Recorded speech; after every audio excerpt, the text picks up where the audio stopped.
Hello everyone, welcome back to High Five. Hoje eu vim trazer para vocês uma dica de gramática. Eu postei esses tempos nos stories a respeito desse assunto e deu o que falar. Muita gente tinha dúvidas sobre isso e muita gente queria saber mais sobre o assunto. Então eu resolvi fazer esse vídeo para poder explicar melhor. Bom, a gente vai falar hoje sobre os possessives, mas sobre uma situação específica que é o emprego do apóstrofo S, quando a gente vai dizer que alguma coisa é de alguém, certo? E como que a gente faz esse emprego desse apóstrofo S?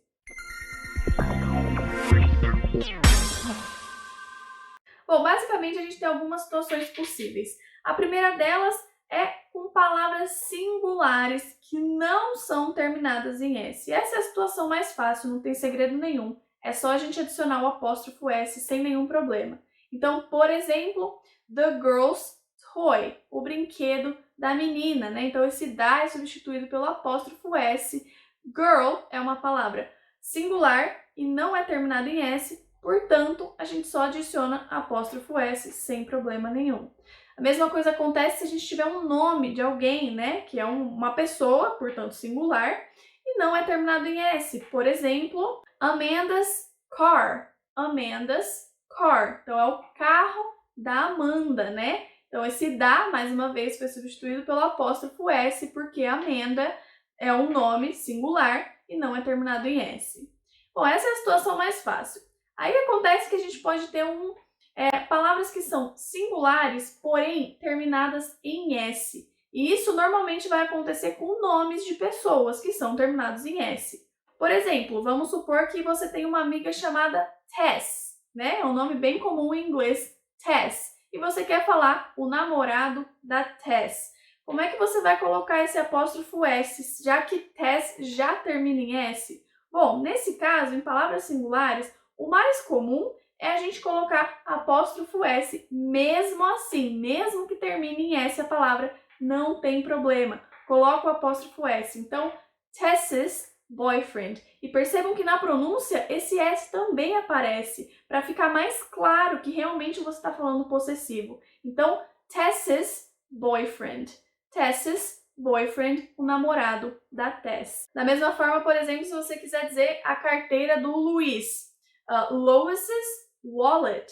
Lois's wallet. É claro que aqui eu estou exagerando na pronúncia e quando você fala rápido esse S fica um pouquinho menor, né? Então, Lois's wallet é a carteira do Luiz. E com o apóstrofo S. Porém, nesses casos, quando a palavra é singular, terminada em S, você tem a opção de colocar só o apóstrofo se você quiser. Mas, de novo, é mais comum aparecer o S também quando a palavra é singular. Bom, aí a gente tem a próxima situação, que são para as palavras plurais. Como a gente faz a adição do apóstrofo S para as palavras que são plurais? Bom, primeiro de tudo, a maioria das palavras plurais são terminadas em S, assim como no português, né? Então, como que a gente faz essa adição? Eu tenho que colocar o apóstrofo S, igual eu fiz lá nas palavras singulares com S? Não. Para as palavras plurais terminadas em S, a gente coloca simplesmente o apóstrofo e só. Então, por exemplo, você quer dizer o cachorro dos vizinhos. Esses vizinhos são plural, certo? Portanto, neighbors.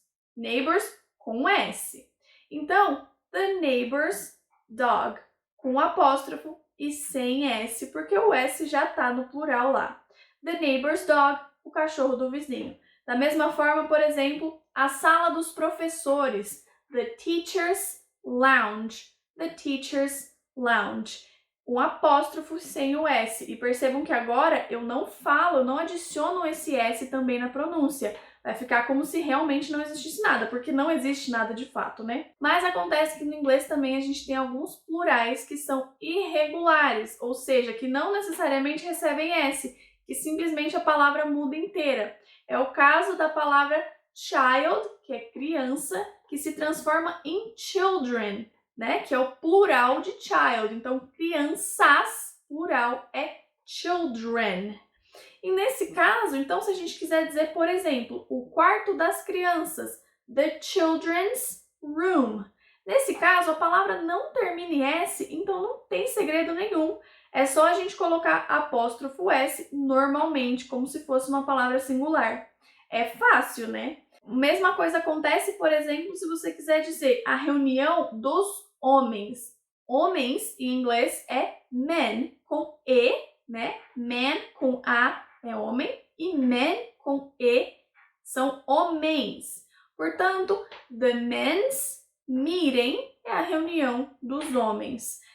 Com o apóstrofo S, normalmente, como se a palavra fosse singular. Afinal, ela não termina em S. Se a palavra não termina em S, não tem segredo. Coloca o apóstrofo S e pronto. Se a palavra termina em S, aí você vê. É singular? Coloca mais um S. É plural? Não precisa de mais nada, só do apóstrofo. Então essas são as regrinhas para adicionar aí o apóstrofo. Mas a gente tem ainda algumas outras situações que causam dúvidas. É o caso, por exemplo, da gente ter vários possessivos seguidos. Por exemplo, em português, quando a gente quer dizer assim, o carro da mãe da Ana. Então, o carro é da mãe, a mãe é da Ana. Ou seja, a gente tem dois possessivos seguidos aí. Em inglês, a gente tem que fazer essa identificação dos possessivos da mesma forma que a gente faz em português. Então, a gente tem que colocar o apóstrofo S 2 vezes. Só que o caminho vai ser o contrário. Em português, a gente começa falando do carro, que é da mãe, e a mãe, que é da Ana. Em inglês, a gente vai ter que começar ao contrário. Então, é a Ana, depois a mãe e depois o carro. Então, Anna's mom's car. Dois apóstrofos S seguidos, tá certo isso? Tá, não tem problema nenhum. Anna's mom, a mãe da Ana. Mom's car, o carro da mãe. Anna's mom's car, o carro da mãe da Ana. Então é só inverter a ordem e colocar apóstrofo S em tudo, não tem problema nenhum. E a última dúvida é quando a gente tem duas pessoas no mesmo possessivo. Por exemplo, quando a gente está dizendo assim, o quarto da Maria e da Beth. O quarto é da Maria e da Beth. É um quarto só, elas dividem. Como que eu falo isso em inglês? O quarto da Maria e da Beth. Dessa vez, a gente não vai colocar o possessivo nos dois, porque um só é uma coisa só. O quarto pertence às duas, portanto, a gente vai falar Maria and Beth's room.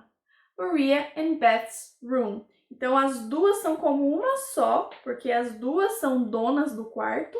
Maria and Beth's room. Se você tiver mais gente, você vai listar todo mundo e colocar o apóstrofo S só no final. E todo mundo que está antes do apóstrofo é dono daquela coisa, ok?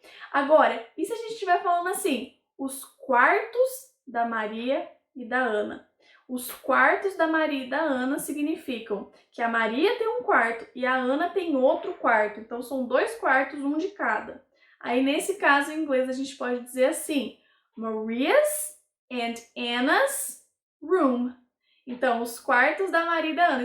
Isso porque cada uma tem o seu. Portanto, a gente precisa colocar o possessivo em cada uma delas. Ok? Gente, parece complicado, mas é tudo uma questão de uso. E se você não souber, sempre tem outras formas de dizer, de usar os possessivos que não sejam o apóstrofo S, ok? Eu espero que tenham gostado dessa dica. Treinem aqui nos comentários usando frases com o apóstrofo S para eu ver se vocês entenderam, ok? Espero que tenham gostado. Eu vejo vocês na próxima dica.